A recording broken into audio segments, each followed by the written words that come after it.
दोज़ख का हाल हुज़ूर पाक सल्लल्लाहु अलैहि वसल्लम को दिखाया गया। जब आप वादी में पहुँचे, वहाँ आपने एक बहुत बदनुमा आवाज़ सुनी। आपने बदबू भी महसूस की। आपने पूछा, जिब्राइल, ये क्या है? उन्होंने बताया, ये जहन्नुम की आवाज़ है। ये कह रही है, ए मेरे परवरदिगार, मुझे वो ग़िज़ा दे जिसका तूने मुझसे वादा किया है। मेरी ज़ंजीरें, मेरी बेड़ियाँ, आग, शोले, गर्मी, गर्म हवा, पीप और अज़ाब के दूसरे हैबतनाक सामान बहुत बढ़ गए हैं।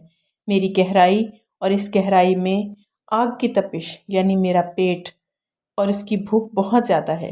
इसलिए मुझे वो मेरे खुराक दे जिसका तूने मुझसे वादा किया है। जहन्नुम की इस पुकार के जवाब में अल्लाह ताला ने फरमाया, हर काफिर और मुशरिक, बदतीनत, बदमाश और खबीस मर्द और औरत तेरी खुराक हैं। ये सुनकर जहन्नुम ने जवाब दिया, बस मैं खुश हो गई। इसी सफ़र में आपको दज्जाल की सूरत दिखाई गई। उसकी शक्ल अब्दुल अज़्ज़ा इब्न क़तन जैसी थी। ये अब्दुल अज़्ज़ा जाहिलियत के ज़माने में नबी करीम सल्लल्लाहु अलैहि वसल्लम के ज़ुहूर से पहले ही मर चुका था। आपको वहाँ कुछ लोग दिखाई दिए। उनके होंठ ऊँटों के होंठों जैसे थे और उनके हाथों में पत्थरों की तरह के बड़े बड़े अंगारे थे, यानी इतने बड़े बड़े थे कि एक अंगारे में उनका हाथ भर गया था। वो लोग अंगारों को अपने मुंह में डालते थे। आपने ये मंजर देखकर जिब्राइल अलैहिस्सलाम से पूछा, जिब्राइल, ये कौन है? जवाब में उन्होंने बताया, ये वो लोग हैं जो ज़बरदस्ती और जुल्म से यतीमों का माल खाते थे। इसके बाद आपने कुछ और लोग देखे जिनके सामने एक तरफ बेहतरीन किस्म का गोश्त रखा था और दूसरी तरफ सड़ा हुआ बदबूदार गोश्त था। वो अच्छा गोश्त छोड़कर बदबूदार गोश्त खा रहे थे। आपने जिब्राइल अलैहिस्सलाम से पूछा, ये कौन लोग हैं? उन्होंने बताया, ये वो लोग हैं जिनको अल्लाह पाक ने पाक दामन औरतें यानी बीवियां दी थीं, मगर ये इनको छोड़कर दूसरी औरतों के पास जाते थे, या वो ऐसी औरतें हैं जो अपने खामिन को छोड़कर दूसरे मर्दों के पास जाती थी। आपने वहाँ ऐसे लोग देखे जो अपने ही जिस्म से पहलुओं का गोश्त नोच नोच कर खा रहे थे। उनसे कहा जा रहा था, ये भी इस तरह खाओ जिस तरह तुम अपने भाई का गोश्त खाया करते थे। आपने दरियाफ्त फरमाया, ये कौन लोग हैं? जिब्राइल अलैहिस्सलाम ने कहा, ये वो लोग हैं जो एक दूसरे पर आवाज़ें कसा करते थे। जहन्नुम दिखाने के बाद आपको जन्नत दिखाई गई। आपने वहाँ मोतियों के बने हुए गुंबद देखे। वहाँ की मिट्टी खुश्क थी, वहाँ की मिट्टी मुश्क की थी। आपने जन्नत में अनार देखे, वो बड़े बड़े डोलों जितने थे। जन्नत के परिंदे ऊँटों जितने बड़े थे। सातों आसमानों की सैर करने के बाद आपको सिदरतुल मुंतहा तक ले जाया गया। ये बेरी का एक दरख्त है। हुज़ूर पाक सल्लल्लाहु अलैहि वसल्लम ने सिदरतुल मुंतहा की जड़ में एक चश्मा देखा। इससे दो नहरें फूट रही थीं। एक का नाम कौसर और दूसरी का नाम रहमत। आप फरमाते हैं, मैंने इस चश्मे में गुस्ल किया। एक रिवायत के मुताबिक सिदरतुल मुंतहा की जड़ से जन्नत की 4 नहरें निकल रही हैं। इनमें से एक नहर पानी की, दूसरी दूध की, तीसरी शहद की और चौथी नहर शराब की है। उसी वक्त सिदरतुल मुंतहा के पास आपने जिब्राइल अलैहिस्सलाम को उनकी असल शक्ल में देखा, यानी जिस शक्ल में अल्लाह ताला ने उनको बनाया है। उनके 600 पर हैं और हर पर इतना बड़ा है कि इससे आसमान का किनारा छुप जाए। इन परों से रंगारंग मोती और याकूत इतनी तादाद में गिर रहे थे कि उनका शुमार अल्लाह ही को मालूम है। फिर एक बदली ने आपको आकर घेर लिया। आपको इसी बदली के ज़रिए ऊपर उठा लिया गया। जिब्राइल अलैहिस्सलाम वहीं रह गए। बदली की जगह बाज़ रिवायात में एक सीढ़ी के ज़रिए उठाने का जिक्र भी आया है। यहाँ आपने सरीर अक़लाम यानी लौहे महफूज पर लिखने वाले कलमों की सरसराहट की आवाज़ें सुनी। ये तकदीर के कलम थे और फरिश्ते इनसे मखलूक की तकदीरें लिख रहे थे। इस तफसील से मालूम हुआ कि जिब्राइल अलैहिस्सलाम सिदरतुल मुंतहा से आगे नहीं गए और ये भी मालूम हुआ कि सिदरतुल मुंतहा 7वें आसमान से ऊपर है। बाज़ उलमा ने लिखा है कि ये अर्श आज़म के दाएं तरफ है। एक रिवायत में है कि जिब्राइल अलैहिस्सलाम हुज़ूर पाक सल्लल्लाहु अलैहि वसल्लम को लेकर 7वें आसमान के ऊपर गए। वहाँ एक नहर पर पहुँचे।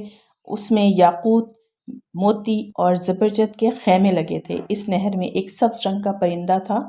वो इस कदर हसीन था, उस जैसा परिंदा कभी नहीं देखा था। जिब्राइल अलैहिस्सलाम ने बताया, ये नहर कौसर है जो अल्लाह ताला ने आपको अता फरमाई है। आप फरमाते हैं, मैंने देखा इसमें याकूत और ज़मरुद के थालों में रखे हुए सोने और चांदी के जाम तैर रहे थे।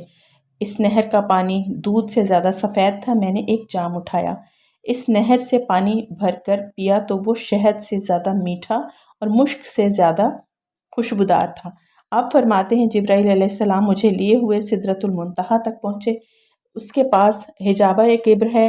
हिजाब किब्र آپ کے پاس پہنچ کر آپ نے کہا میری پہنچ کا مقام یہاں ختم ہو گیا، اب آپ تشریف آگے خود لے کر جائیں گے۔ آپ فرماتے ہیں میں آگے بڑھا یہاں تک کہ میں سونے کے ایک تخت تک پہنچا، اس پر جنت کا ریشمی قالین بچھا تھا۔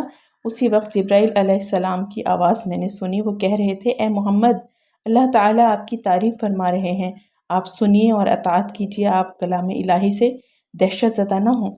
چنانچہ اس وقت میں نے حق تعالیٰ کی تعریف بیان کی۔ اس کے بعد مجھے اللہ کا دیدار ہوا، میں فوراً سجدے میں گر گیا۔ پھر اللہ نے مجھ پر وحی اتاری، وہ یہ تھی اے محمد، جب تک آپ جنت میں داخل نہیں ہو جائیں گے اس وقت تک تمام انبیاء کرام کے لیے جنت حرام رہے گی۔ اسی طرح جب تک آپ کی امت جنت میں داخل نہیں ہوگی تمام امتوں کے لیے جنت حرام رہے گی۔ اس کے علاوہ اللہ تعالیٰ نے فرمایا اے محمد، ہم نے کوثر آپ کو عطا فرما دی ہے، اس طرح آپ کو یہ خصوصیت حاصل ہو گئی ہے کہ آپ جنتی، تمام جنتی آپ کے مہمان ہوں گے۔ اس کے بعد 50 نمازیں فرض ہوئیں، 50 نمازیں حضرت موسیٰ علیہ السلام کے مشورے سے کم کرائی گئیں، یہاں تک کہ ان کی تعداد 5 کر دی گئی۔ تاہم اللہ تعالیٰ نے فرمایا اے محمد، ہر روز یہ 5 نمازیں ہیں، ان میں سے ہر ایک نماز کا ثواب 10 کے برابر ہوگا۔ اس طرح ان 5 نمازوں کا ثواب 50 نمازوں کے برابر ہی ملے گا۔ آپ کی امت میں سے جو شخص بھی نیکی کا ارادہ کرے اور پھر نہ کر سکے تو میں اس کے حق میں صرف ارادہ کرنے پر ایک نیکی لکھوں گا، اگر اس نے وہ نیک عمل کر بھی لیا تو اسے 10 نیکیوں کے برابر لکھوں گا، اور جو شخص کسی بدی کا ارادہ کرے اور پھر اس کو نہ کرے تو بھی اس کے لیے ایک نیکی لکھ دوں گا، اگر اس نے وہ بدی کر لی تو اس کے نتیجے میں بھی ایک بدی ہی لکھوں گا۔ آپ فرماتے ہیں میں نے جنت کے دروازے پر لکھا دیکھا صدقے کا صلہ 10 گنا ہے اور قرض کا صلہ 18 گنا۔ میں نے جبرائیل علیہ السلام سے پوچھا یہ کیا بات ہے کہ قرض دینا صدقے سے افضل ہے؟ جواب میں انہوں نے کہا اس کی وجہ یہ ہے کہ سائل جسے صدقہ دیا جاتا ہے وہ مانگتا ہے تو اسی وقت مانگتا ہے کہ جب اس کے پاس کچھ نہیں ہوتا، جبکہ قرض مانگنے والا اسی وقت قرض مانگتا ہے جب اس کے پاس کچھ نہ ہو۔ حضور پاک صلی اللہ علیہ وسلم نے معراج کے دوران جہنم کے داروغہ مالک کو بھی دیکھا، وہ انتہائی سخت طبیعت کا فرشتہ ہے، اس کے چہرے پر غصہ اور غضب رہتا ہے۔ آپ صلی اللہ علیہ وسلم نے اسے سلام کیا، داروغہ نے سلام کا جواب دیا، خوش آمدید بھی کہا لیکن مسکرایا نہیں۔ اس پر حضور پاک صلی اللہ علیہ وسلم نے جبرائیل علیہ السلام سے فرمایا یہ کیا بات ہے کہ میں آسمان والوں میں سے جس سے بھی ملا اس نے مسکرا کر میرا استقبال کیا، مگر داروغہ جہنم نے مسکرا کر بات نہیں کی۔ اس پر جبرائیل علیہ السلام نے فرمایا یہ جہنم کا داروغہ ہے جب سے پیدا ہوئے آج تک کبھی نہیں ہنسا، اگر یہ ہنس سکتا تو صرف آپ ہی کے لیے ہنستا۔ یہ بات اچھی طرح جان لے کہ نبی کریم صلی اللہ علیہ وسلم کو معراج جاگنے کی حالت میں جسم اور روح دونوں کے ساتھ ہوئی۔ بعض لوگ معراج کو صرف ایک خواب کہتے ہیں اور بعض کہتے ہیں صرف روح گئی تھی، جسم ساتھ نہیں گیا تھا۔ اگر یہ دونوں باتیں ہوتی تو پھر معراج کے واقعے کی بھلا کیا خصوصیت تھی؟ خواب میں تو عام آدمی بھی بہت کچھ دیکھ لیتا ہے۔ معراج کی اصل خصوصیت یہی ہے کہ آپ صلی اللہ علیہ وسلم جسم کے ساتھ آسمانوں پر تشریف لے گئے، لہٰذا گمراہ لوگوں کے بہکاوے میں مت آئیں۔ اور پھر یہ بات بھی ہے کہ اگر یہ صرف خواب ہوتا یا معراج صرف روح کو ہوتی تو مشرکین مکہ مذاق نہ اڑاتے، جبکہ انہوں نے ماننے سے انکار کیا اور مذاق بھی اڑایا۔ خواب میں دیکھے کسی واقعے پر بھلا کوئی کیوں مذاق اڑاتا؟ معراج کے بارے میں اس مسئلے میں بھی اختلاف پایا جاتا ہے کہ نبی کریم صلی اللہ علیہ وسلم نے اللہ تعالیٰ کو دیکھا یا نہیں۔ اس بارے میں دونوں احادیث موجود ہیں۔ اس معاملے میں بہتر یہ ہے کہ ہم خاموشی اختیار کریں، کیونکہ یہ ہمارے اعتقاد کا مسئلہ نہیں، نہ ہم سے قیامت کے دن اس بارے میں سوال کیا جائے گا۔ حضور پاک صلی اللہ علیہ وسلم اللہ تعالیٰ سے ہم کلامی کے بعد آسمانوں سے زمین پر واپس تشریف لے آئے، اپنے بستر پر پہنچے تو وہ اسی طرح گرم تھا جس طرح چھوڑ کر گئے تھے، یعنی معراج کا یہ واقعہ اور اتنا طویل سفر صرف ایک لمحے میں پورا ہو گیا۔ یوں سمجھیں اللہ تعالیٰ نے اس دوران کائنات کے وقت کی رفتار کو روک دیا، جس کے باعث یہ معجزہ نہایت تھوڑے وقت میں مکمل ہو گیا۔ جبرائیل علیہ السلام معراج کی رات جب صبح ہوئی تو جبرائیل علیہ السلام تشریف لائے، انہوں نے امامت کر کے آپ صلی اللہ علیہ وسلم کو نماز پڑھائی تاکہ آپ کو نمازوں کے اوقات اور نمازوں کی کیفیت معلوم ہو جائے۔ معراج سے پہلے آپ صلی اللہ علیہ وسلم صرف صبح شام 2 رکعت نماز ادا کرتے تھے، رات میں قیام کرتے تھے، لہٰذا آپ صلی اللہ علیہ وسلم کو 5 فرض نمازوں کی کیفیت اس وقت معلوم ہوئی تھی جب جبرائیل علیہ السلام کی آمد پر حضور پاک صلی اللہ علیہ وسلم نے اعلان فرمایا کہ سب لوگ جمع ہو جائیں۔ चुनांचे आप सल्लल्लाहु अलैहि वसल्लम ने जिब्राइल अलैहिस्सलाम की इमामत में नमाज अदा की और सहाबा कराम रज़ी अल्लाह ताला अन्हुम ने आपकी इमामत में नमाज अदा की। ये ज़ोहर की नमाज थी। उसी रोज़ उसका नाम ज़ोहर रखा गया इसलिए कि पहली नमाज थी, इसी कैफियत ज़ाहिर की गई थी। चूँकि दोपहर को अरबी में ज़हीरा कहते हैं, इसलिए ये भी हो सकता है कि ये नाम इसी बुनियाद पर रखा गया हो, क्योंकि ये नमाज दोपहर को पढ़ी जाती है। इस नमाज में आप सल्लल्लाहु अलैहि वसल्लम ने 4 रकात नमाज पढ़ाई और कुरान करीम आवाज़ से नहीं पढ़ा। इसी तरह असर का वक्त हुआ तो असर की नमाज अदा की गई, सूरज ग़ुरूब हुआ तो नमाज से मगरिब अदा की गई। ये 3 रकात की नमाज थी। इसमें पहली 2 रकातों में आवाज़ से क़िरात की गई, आखिरी रकात में क़िरात बुलंद आवाज़ से नहीं की गई।